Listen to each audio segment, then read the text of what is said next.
Mercado Moraes, onde o seu dinheiro rende mais. Fácil de encontrar, na rua Doutor Silva Pinto, número 210, no centro, em frente à Santa Casa. Ligue 4693-3267. Entrega em domicílio. Mercado Moraes, onde o seu dinheiro rende mais.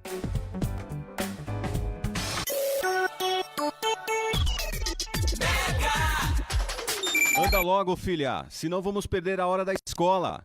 Já vou, pai. Só estou pegando a minha mochila. Ah, não. Não acredito que o carro não vai querer pegar de novo. O que aconteceu?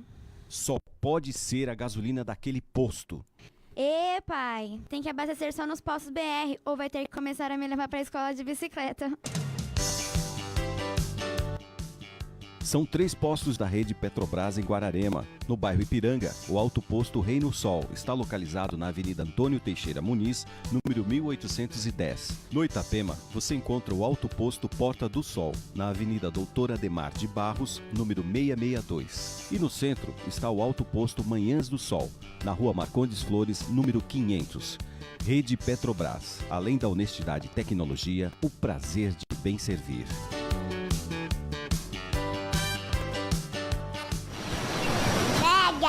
O som do verão. Participe da programação Mega. Mande a sua mensagem ou seu áudio agora mesmo pro WhatsApp da Mega. 11 93939 7549. Mega. Diferente e surpreendente.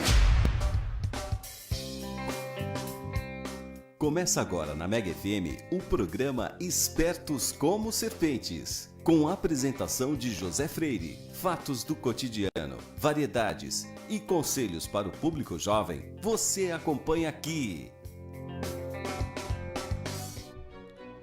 Estamos destruindo nossas construções milenares, onde os bárbaros nômades do futuro ocuparão com suas caravanas mecanizadas. T.S. Eliot. Uma boa tarde a todos, é uma satisfação estar dando início a mais um programa Espertos como Serpentes. Agradeço muito todo o prestígio que estamos recebendo na rádio, por meio das mídias sociais.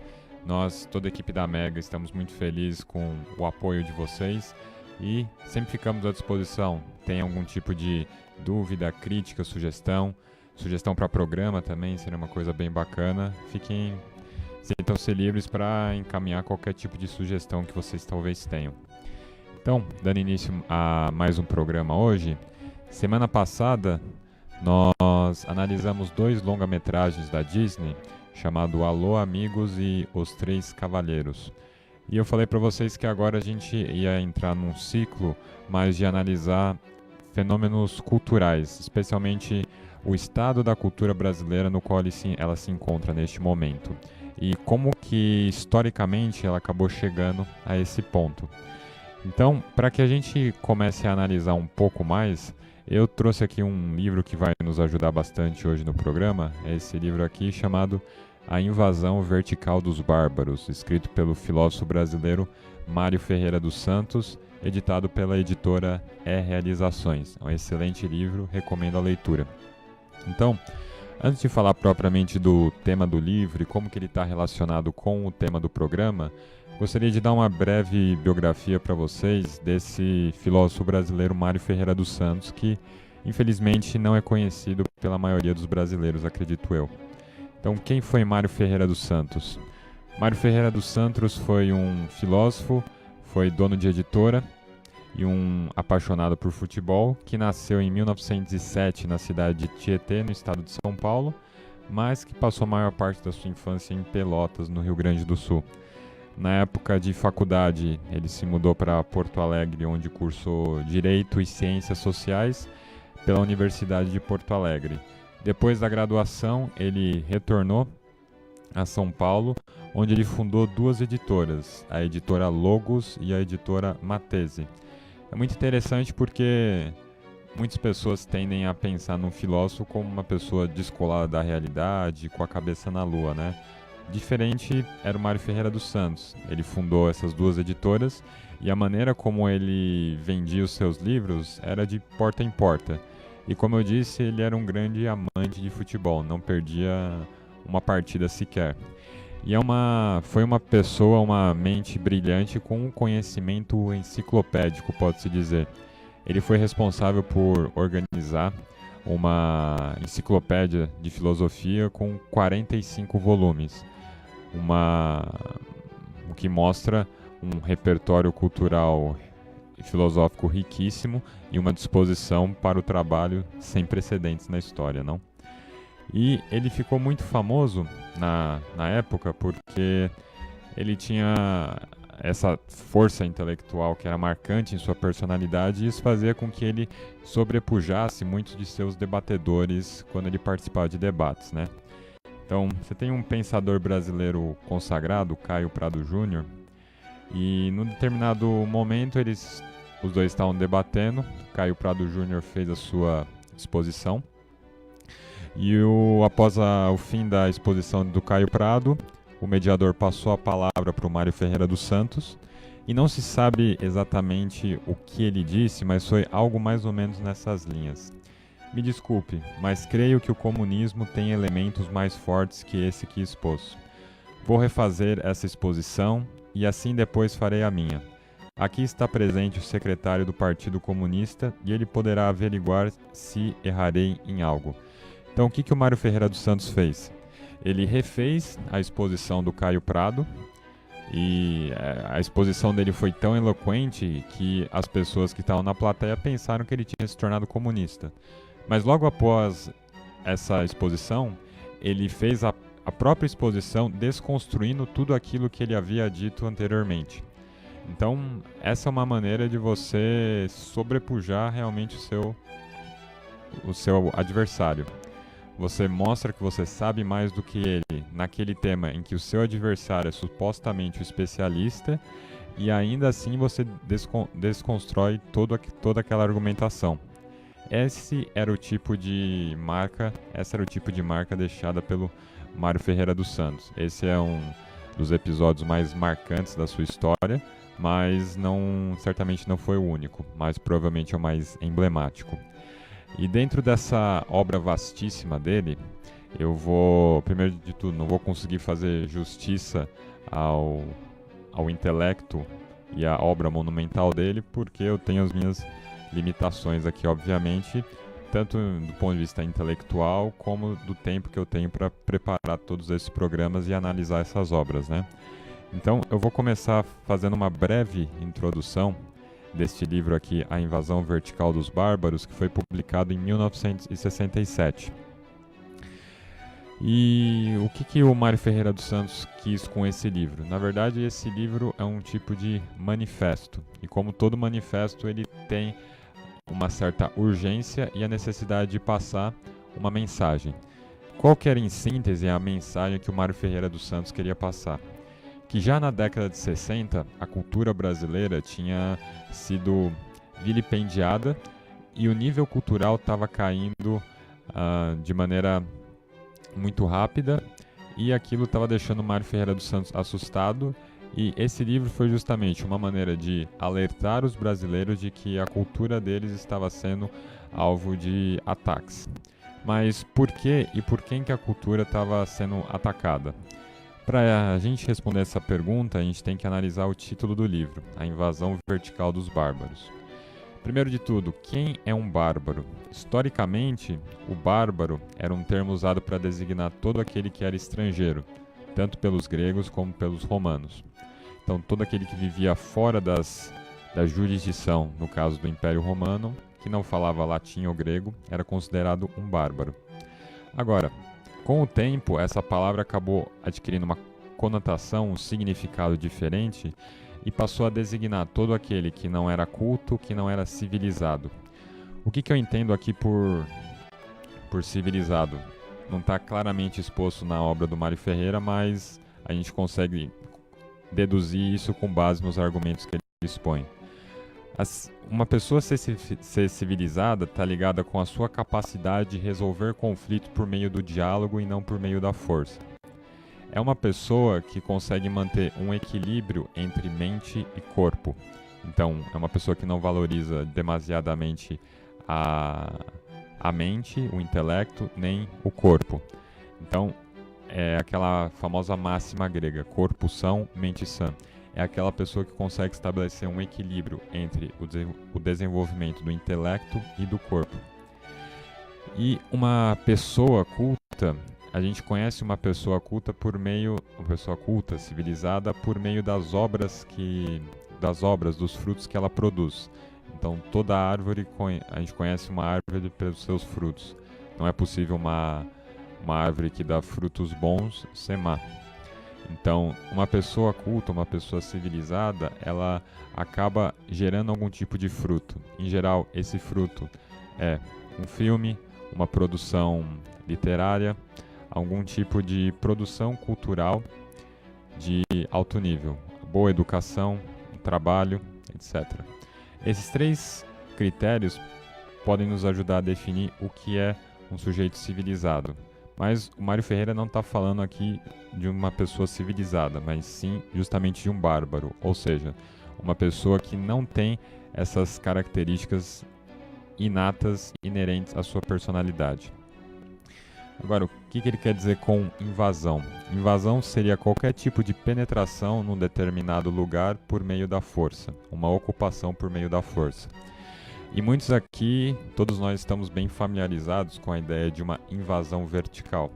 Então você tem o país A em guerra com o país B, o país A invade militarmente o país B, ocupando e subjugando o seu território. Muito bem. O que o Mário Ferreira está falando não é desse tipo de invasão, ele está falando de uma invasão vertical. E o que é essa invasão vertical? É aquela invasão que acontece de maneira muito mais gradual, lenta, em que a cultura de determinado povo começa a ser atacada. E à medida que ela é atacada, o nível cultural vai diminuindo cada vez mais. É desse tipo de invasão que o Mário Ferreira está falando e, segundo a tese dele, é esse tipo de invasão da qual a cultura brasileira tem sido alvo, ao menos desde a década de 60. Bom, agora a gente tem que perguntar o seguinte: nós usamos essa palavra com uma certa... como eu posso dizer? Nós usamos a palavra cultura, faz parte do nosso repertório, mas nós raramente nos questionamos o seu real significado. Então, o que significa cultura? Qual o significado de cultura? Para a gente entender o que é a cultura, uma palavra que certamente tem vários significados, a gente pode pegar uma lição na agricultura. Então, quando a gente tem um agricultor, ele pode escolher que tipo de cultura ele vai plantar, tomate, hortaliça, etc. E dependendo do tipo de cultura que ele plantar, essa cultura vai gerar frutos diferentes. Então, o que um agricultor faz? Ele seleciona um determinado tipo de cultura, cultiva essa cultura no solo, rega, coloca adubo, até que essa cultura gera algum tipo de fruto, a colheita. A gente pode usar essa imagem do agricultor cultivando o solo para entender também o desenvolvimento do ser humano numa sociedade. Então, da mesma maneira que na agricultura, o ser humano também ele pode se cultivar. Ele pode estudar, ele pode ter acesso a música, livros, cinemas e, dependendo do tipo de cultura que ele escolher, frutos diferentes vão ser gerados nele. Se ele escolhe uma boa cultura, qual vai ser a consequência de você se nutrir, se cultivar com uma boa cultura? Você vai se tornar uma pessoa culta, civilizada. Você vai gerar bons frutos. Esses bons frutos podem ser qualquer tipo de produção cultural que você realizar. Um programa, uma produção cinematográfica, um livro, um discurso, ou simplesmente a maneira como você se porta com as outras pessoas. Agora, se você escolher um outro tipo de cultura, obviamente os frutos que você colher vão ser bem diferentes. Então, a cultura é algo inerente ao ser humano. O ponto é saber qual tipo de cultura você está disposto a desenvolver. Quais são os frutos que você está disposto a dar para a sociedade com o tipo de cultura em que você se desenvolver. Então, uma vez que a gente tem a ideia mais ou menos do que é a cultura, então seria um conjunto de hábitos, disposições que você pode adquirir propositalmente por meio da alimentação do seu imaginário com filmes, música, livros, a gente pode fazer a seguinte pergunta: por que alguém desejaria destruir uma cultura? Existem vários motivos para isso. Acho que o mais interessante é o que eu vou focar neste momento. Então, vamos supor que uma pessoa tenha nascido num quarto escuro e crescido num quarto escuro sem jamais ter tido contato com a luz do sol. Vamos imaginar agora que alguma pessoa adentra esse recinto escuro e abre a janela. Qual que vai ser o efeito imediato que a luz solar terá na retina daquela pessoa que se privou de luz a vida toda? Provavelmente a luz solar vai machucar a retina dessa pessoa e a reação dela vai ser automaticamente fechar essa janela. Por quê? Porque ela passou tantos anos sem se familiarizar com a luz solar que qualquer tipo de luz que ela receba vai ser algo ofensivo. É mais ou menos isso que acontece com uma pessoa que jamais tomou o tempo necessário para se cultivar como um ser humano civilizado. Quando um bárbaro tem contato com algum tipo de obra de alto nível, seja ela da natureza qual for, existe uma certa rejeição a isso. Existe um certo nojo, um certo asco. A gente percebe isso tanto nos evangelhos, essa disposição do ser humano contra o conhecimento, a beleza, como no mito da caverna. Então, qual que é a ideia do mito da caverna, do Platão? É uma pessoa que se liberta de uma caverna em que ela só consegue enxergar sombras, sai da caverna, tem o primeiro contato com a luz solar no primeiro momento o cega, depois ele se acostuma com a luz solar e ele vê tudo aquilo que de belo existe no mundo fora da caverna. E ao retornar para a caverna, ele tenta convencer os companheiros a se libertarem dos grilhões que os prendem, mas os companheiros não querem fazer isso e acabam matando aquele prisioneiro que se libertou e saiu da caverna. Da mesma maneira no Evangelho segundo São João. E o julgamento é este, que a luz veio ao mundo, mas os homens amaram mais as trevas do que a luz, porque as suas obras eram más. Então, parece que em várias culturas existe uma tendência no ser humano a rejeitar tudo aquilo que é bom, tudo aquilo que é belo e verdadeiro, se ele não toma o tempo necessário para se cultivar como uma pessoa civilizada. E qual que é o estado em que a cultura brasileira se encontrava, segundo Mário Ferreira dos Santos, na década de 60? E quais são as consequências disso até hoje? Isso a gente vai descobrir após o nosso breve intervalo. Tudo de bom, Mega! Falhas na partida do seu carro? O consumo de combustível aumentou?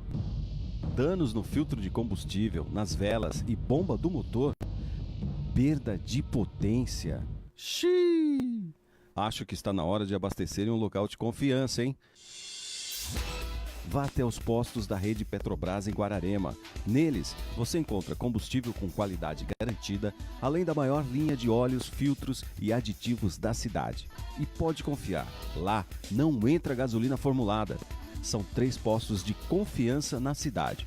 No bairro Ipiranga, o Alto Posto Reino Sol está localizado na Avenida Antônio Teixeira Muniz, número 1810. No Itapema, você encontra o Alto Posto Porta do Sol, na Avenida Doutor Ademar de Barros, número 662. E no centro está o Alto Posto Manhãs do Sol, Rua Marcondes Flores, número 500. Rede Petrobras. Além da honestidade e tecnologia, o prazer em bem servir. Música boa, informação e bom humor. Você pode ouvir no mesmo programa. Mega Festa. Domingo às 10 da manhã, ao vivo. Vem pra festa. Mega. Diferente e surpreendente. Quando lhe perguntarem que rádio você ouve, responda na ponta da língua. Mega FM 87.9. Diferente e surpreendente. Então, estamos de volta e vamos continuar analisando então. Diante de tudo que eu disse, o significado da palavra cultura, a rejeição que existe dentro do ser humano a tudo que é bom, belo e verdadeiro, como que era o cenário cultural na década de 60 no Brasil e qual que é a tese que o Mário Ferreira dos Santos está tentando mostrar para a gente. Bom, a gente tem que entender o processo de decadência de uma cultura como sendo algo negativo. Então, a decadência seria um tipo de perda de objeto. Então, quando um artista se propõe a pintar um quadro, escrever um livro, a produzir um filme, ele, em geral, ele tem algum objetivo com aquilo. Durante séculos, os artistas tentaram produzir obras que refletissem aquilo que é bom, aquilo que é belo e aquilo que é verdadeiro. Mas uma vez que a cultura foi invadida por bárbaros, pessoas não civilizadas, incultas, só para deixar muito claro aqui, quando eu digo pouco civilizada, inculta, isso não tem relação nenhuma com a roupa que a pessoa usa, o carro que ela dirige. Você tem bárbaros que são milionários e você tem pessoas altamente cultas que são pobres. Então não se trata de uma categoria econômica, civilização e barbarismo. Então quando você perde o objeto, quando os artistas não têm um objetivo específico com a arte de representar o que é bom, belo e verdadeiro, você tem um espaço vazio aí criado que pode ser preenchido com absolutamente qualquer coisa. E segundo Mário Ferreira, já na década de 60, a cultura brasileira apresentava uma série de indícios que era uma cultura que estava em decadência, que havia sido invadida por bárbaros.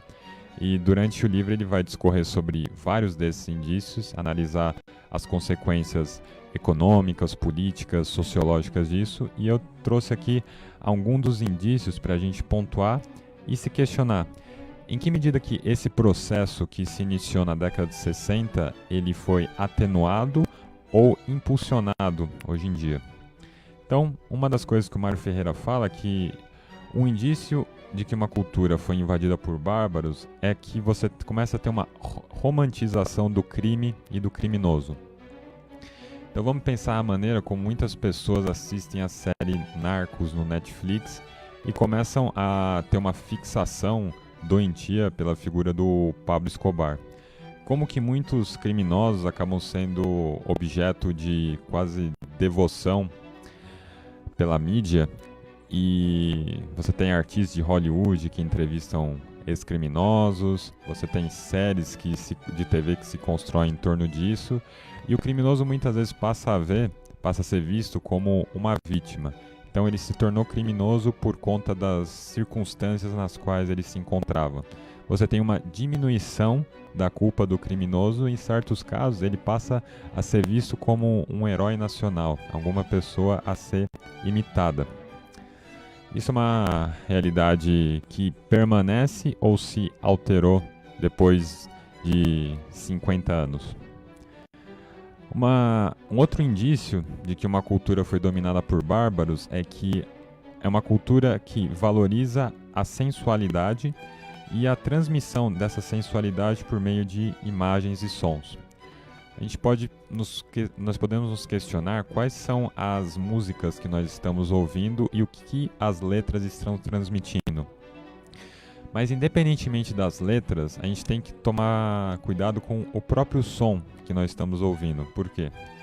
Em geral, a música ela é dividida em 3 tipos de elementos: a melodia, a harmonia e o ritmo. E se a gente prestar atenção, muitas das músicas que nós ouvimos hoje são músicas em que o elemento do ritmo ele acaba sobrepujando tanto a melodia como a harmonia. E uma música muito ritmada é uma música que, em geral, acaba mexendo muito com o nosso corpo. E quando a gente só ouve músicas que são profundamente ritmadas, a gente acaba tendo uma fixação pelos efeitos que aquela música acaba gerando no nosso corpo. Em contrapartida, uma música mais melódica, o que ela faz? Ao invés de mexer com o nosso corpo, ela tende a elevar a nossa alma. Por isso, há ênfase em várias tradições religiosas a músicas como na linha de um canto gregoriano, em que o elemento da melodia ele acaba sendo superior, ele acaba sendo central e deixando o elemento do ritmo de lado. Então, quando você tem uma música, quando você tem toda uma indústria cultural que enfatiza demais o ritmo em todas as trilhas sonoras, você acaba tendo uma perda do valor estético da música. Por quê? Porque o seu caráter melódico é deixado de lado e o caráter do ritmo, que acaba mexendo mais com o seu corpo, acaba sendo mais valorizado. Qual que é o problema, então, de você não ter pessoas se educando para ouvir tipos de músicas diferentes? É que você está fechando as suas experiências a um conjunto limitado de reações que a música pode trazer para o seu corpo. Por exemplo, tem uma palestra naquele TED Talks de um pianista que estava falando sobre a importância de você se educar para ouvir música clássica. E ele estava contando a história de um caso em que ele estava dando uma aula na Irlanda e ele passou como tarefa para os alunos adolescentes dele, de 12, 13, 14 anos, ouvir determinada composição. No dia seguinte, um desses alunos voltou e ele falou o seguinte pro pianista, pro professor: muito obrigado, professor, porque há um ano o meu irmão foi assassinado e depois de ouvir essa música foi a primeira vez que eu consegui chorar desde que meu irmão morreu. Então, uma vez que você se priva de ouvir música em que a melodia é o tema central, é o elemento central, você está se privando de uma série de experiências que a música clássica, por exemplo, ou qualquer outra música que valorize a melodia, poderiam te proporcionar. Isso, se já era verdade na década de 60, acredito que é muito claro que vem se tornando cada vez mais enfático na nossa cultura. Essa valorização do elemento do ritmo na música e o alastramento dessa mentalidade sensualista que a gente acha presente em uma série de manifestações culturais no Brasil, notadamente no Carnaval e em uma série de outras festas. Outro elemento que indica a decadência de uma cultura: a valorização excessiva de títulos e cargos. O sujeito que é medíocre, ele vai tentar se tornar uma pessoa grandiosa por meio do acesso a determinados títulos e cargos numa sociedade. Por outro lado, a pessoa que é genuinamente grande, ela prescinde, ela não precisa de cargos e títulos específicos para que a grandeza dela apareça para as outras pessoas. Aristóteles não se tornou um dos maiores filósofos da história porque ele tinha um cargo renomado. Muitos menos Camões se tornou um dos maiores nomes da literatura portuguesa por conta de determinado título ou cargo que ele tinha. E a gente está numa sociedade que é uma sociedade que tem um fetiche com a cultura do bacharelismo, ou seja, no caso da educação, no Brasil, educação só passa a ser uma coisa valorizada a partir do momento que ela pode te proporcionar um diploma para você conseguir um emprego. Ou seja, a ideia de que a educação seja algo que entra dentro de você, que te altera, que te melhora como indivíduo e assim você possa viver melhor a sua vida, é algo absolutamente alheio a muitas pessoas. Como eu disse, a educação passa a ser uma preocupação no seguinte momento: eu preciso alcançar um emprego, eu preciso ter um diploma que vai me habilitar para exercer aquela função. Então você acaba tendo uma formação estritamente técnica. Você aprende a apertar parafuso e você acaba se privando de uma série de outras coisas que uma formação humanística e holística poderiam proporcionar a você. Um outro sinal da barbarização da cultura seria a preponderância do conhecimento científico frente à filosofia e à religião. Então, é próprio do conhecimento científico a formulação de hipóteses, que são explicações possíveis por que as coisas acontecem. E essas hipóteses são de tempos em tempos testadas, algumas comprovadas e algumas negadas. De tal forma que o que hoje é ciência, amanhã pode ser mitologia. Então, em nenhum momento a ciência foi o conhecimento último para dar fim a uma discussão. Por quê? Tudo o que a ciência faz, tudo o que a ciência sabe é adquirido por meio de hipóteses que podem a qualquer momento ser falseadas. E o próprio vocabulário que a ciência usa ela não deve à própria ciência, mas sim à filosofia. Quando um matemático está falando sobre ponto e reta, quem vai responder para ele o que é um ponto e o que é uma reta não é a matemática propriamente, é a filosofia da matemática. Quando o historiador estuda tudo aquilo que acontece no tempo, não é a história que vai dizer para ele o que é o tempo, mas sim a filosofia da história.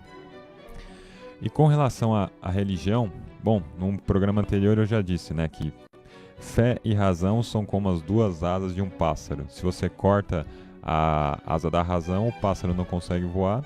Da mesma maneira, se você corta a asa da fé. A filosofia é um esforço do homem conhecer racionalmente a verdade. É um esforço ascendente. Por outro lado, a religião é uma maneira de você acolher uma verdade que lhe é revelada por meio da fé. Então, a melhor imagem para caracterizar a junção entre fé e razão é justamente o casamento, em que existe uma tensão latente, mas que é uma tensão que pode ser reconciliada e pode ser muito frutífera. Esses são alguns dos pontos que o Mário Ferreira dos Santos pontua para mostrar que a cultura brasileira na década de 60 já estava passando por um processo de degradação. 50 anos depois, com base nos critérios que ele estabeleceu, acho que você pode afirmar com certa tranquilidade que esse processo ele se acelerou e está muito pior. Então, você teve, por exemplo, em 2017, a Anitta eleita a Mulher do Ano no Brasil pela revista GQ. Isso significa o quê? Que nós nos tornamos mais ou menos bárbaros. O que isso significa para você, caro ouvinte? Uma vez então que a gente está vivendo numa cultura de bárbaros, o que a gente pode fazer para antagonizar essa cultura? O primeiro passo é assegurar que nós não vamos nos juntar aos bárbaros, reconhecer que nós, no fundo do nosso ser, temos uma tendência também a rejeitar tudo que é bom, belo e verdadeiro. E nós vamos rejeitar esse tipo de cultura na medida em que nós resolvermos cultivar aquilo que é bom, belo e verdadeiro na nossa vida, tendo acesso a boas músicas, bons filmes, boas produções de arte, seja ela de natureza literária, artística, o que quer que seja. Procurar também pessoas civilizadas e cultas para estabelecer genuínos laços de amizades.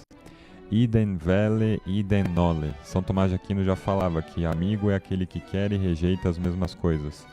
Ter como base das nossas amizades a busca por aquilo que é bom, belo e verdadeiro. E todos aqueles que têm um determinado dom artístico, seja o dom de pintar um quadro, produzir um filme, utilizar esse dom para mostrar para as pessoas aquilo que existe de bom, belo e verdadeiro no mundo.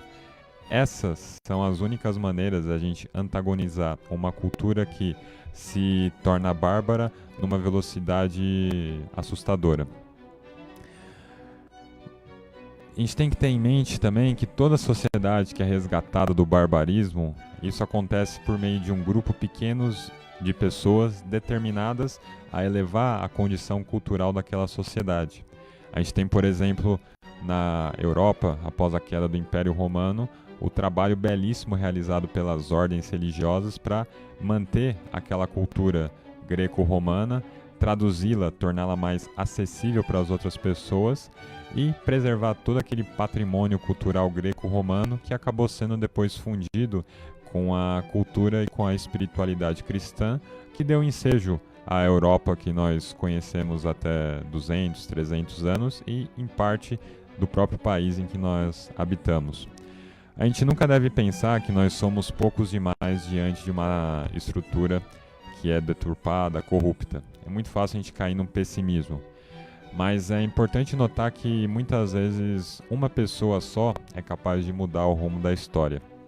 Acho que o exemplo mais emblemático é do apóstolo São Paulo, que uma vez foi perseguidor de cristãos e depois se tornou o apóstolo e evangelizador dos gentios. E a menos que você tenha ascendência judaica, a única maneira que você ouviu falar de Cristo foi por causa da conversão do apóstolo São Paulo, que foi por sua vez o responsável por assegurar que os estrangeiros, ou seja, os não-judeus, tivessem acesso a verdade da morte e ressurreição de nosso Senhor Jesus Cristo. Uma pessoa foi responsável por assegurar que milhões se convertessem e que toda a civilização ocidental fosse construída. Então, jamais subestime a capacidade que uma pessoa tem de mudar o rumo da história. Para concluir, eu vou terminar aqui com uma passagem do livro do Mário Ferreira, que espero que deixe vocês com um certo tom de otimismo. O homem não pode perder-se com a cabeça nas nuvens, nem pode enterrá-la nos pântanos. É mister que tenha seus pés sobre a terra e sua cabeça nos céus.